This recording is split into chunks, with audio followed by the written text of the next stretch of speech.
Assalamualaikum warahmatullahi wabarakatuh. Kami dari kelompok 9 akan mempresentasikan tentang Accounting Auditing Organization of Islamic Financial Institution atau AOIV. Di sini kami beranggotakan oleh Astiani Susanto, Atika Nurul Iza, Zafira Ayuni, dan saya sendiri Elsa Putri Nurul Iman.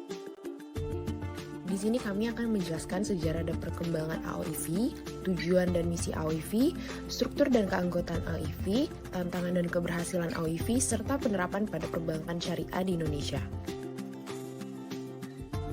Dalam sejarah dan perkembangan AOIV, Organisasi Standar Akuntansi Keuangan Internasional ini dikenal dengan International Accounting Standard Board yang menerbitkan IFRS. Standar akuntansi sektor publik ada pada International Public Sector Accounting Standard Board yang menerbitkan IPSAS. Di bidang audit ada International Auditing and Assurance Standard Board yang menerbitkan ISAS. Dalam bidang akuntansi syariah terdapat Organisasi Standar Akuntansi Syariah Internasional yang berfungsi untuk penyeragaman perlakuan akuntansi lembaga keuangan syariah. Pada saat ini, AOIV telah menerbitkan 88 standar termasuk diantaranya yang pertama, 26 standar akuntansi, yang kedua, 5 standar audit, yang ketiga, 7 standar tata kelola perusahaan, yang keempat, 2 standar kode etik, dan yang kelima, 40 standar syariah.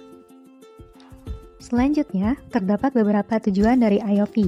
Yang pertama yaitu mengembangkan akuntansi, audit, tata kelola, dan pemikiran etis yang berkaitan dengan kegiatan lembaga keuangan Islam dengan mempertimbangkan standar dan praktik internasional yang sesuai dengan aturan syariah Islam. Kemudian yang kedua, menyebarluaskan akuntansi, audit, tata kelola, dan pemikiran etis yang berkaitan dengan kegiatan lembaga keuangan Islam dan penerapannya melalui seminar pelatihan, penerbitan buletin berkala, penyusunan laporan, penelitian, dan melalui sarana lain.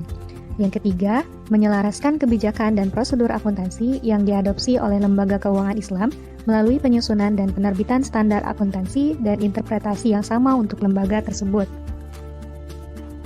Adapun misi dari AOIV itu sendiri yaitu standarisasi dan harmonisasi praktik keuangan syariah internasional dan pelaporan keuangan sesuai syariah. AOIV memiliki struktur yang terdiri dari yang pertama, Majelis Umum, Dewan Pengawas, Komite Eksekutif, dan Sekretariat Jenderal. Yang kedua, Dewan Teknis, yaitu Dewan Akuntansi, Dewan Syariah, dan Dewan Tata Kelola dan Etika. Lalu di bawahnya terdapat Dewan Perwakilan Umum yang menggantikan Dewan Pengawas. Lalu terdapat Dewan Standar Akuntansi dan Auditing. Lalu terdapat Komite Eksekutif, Komite Syariah, dan Sekretariat Umum yang diurusi oleh Sekretariat Jenderal. Keanggotaan AOIV terdiri di atas anggota regulasi, anggota umum, dan anggota pendiri. Pada awalnya, anggota pendiri hanya terdiri dari Al-Barakah Banking Group dari Bahrain, Al-Bukhari Foundation dari Malaysia, Al-Raji Bank dari Arab Saudi, dan Al-Mal Al-Islamic Trust dari Bahrain, Islamic Development Bank dari Arab Saudi, Kuwait Finance House dari Kuwait. Nah, hingga saat ini anggota umum pada AOIV berjumlah 160 institusi dari 40 negara, termasuk di dalamnya ada Bank Sentral, Lembaga Keuangan Islam, dan peserta lain dari industri perbankan Islam internasional dan keuangan di seluruh dunia.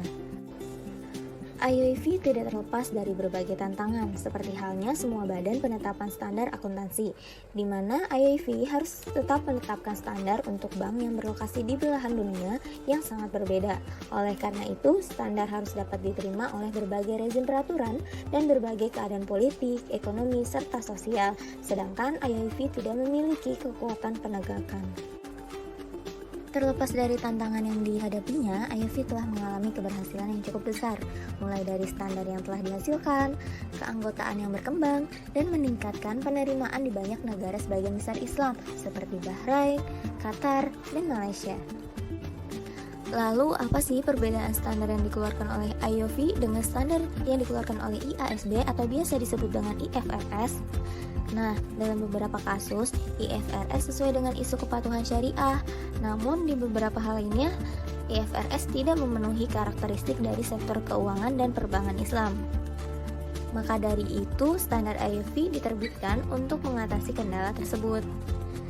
Nah, perbedaannya itu terletak pada akuntansi konvensional menggunakan Decision Usefulness Framework, sedangkan akuntansi Islam menggunakan akuntabilitas berdasarkan Syariah Compliance Framework yang menentukan hak dan kewajiban bagi seluruh pihak, termasuk hak dan kewajiban atas transaksi yang belum selesai dan peristiwa lainnya yang sesuai dengan prinsip syariah serta konsep keadilan, kedermawanan, dan kepatuhan atas nilai-nilai bisnis Islami.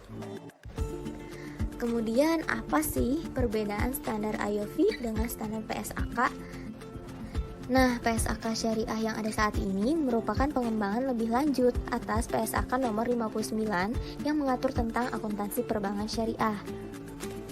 Maka, dari fatwa-fatwa DSN MUI dan standar IOV, terbentuklah PSAK nomor 59, sehingga menjadi pedoman awal perbankan syariah dalam menjalani kegiatannya. Lalu bagaimana ya penerapan standar IOV pada perbankan di Indonesia? Standar IOV ini sebenarnya telah diadopsi oleh IAI, khususnya DSAK IAI, dan sudah diterbitkan dalam PSAK 101 sampai 111. Namun, dalam beberapa kasus di mana fakta di lapangan belum diatur dalam PSAK yang ada, maka perbankan syariah bisa mengadopsi standar IOV dengan syarat harus berkonsultasi dahulu dengan pihak Dewan Syariah Nasional MUI sebagai lembaga yang berwenang memberi fatwa atas kegiatan transaksi yang belum diatur. Nah, cukup sekian penjelasan dari kami tentang IOV. Apakah kalian sudah mengerti? Semoga dapat dipahami dengan baik ya. Wassalamualaikum warahmatullahi wabarakatuh.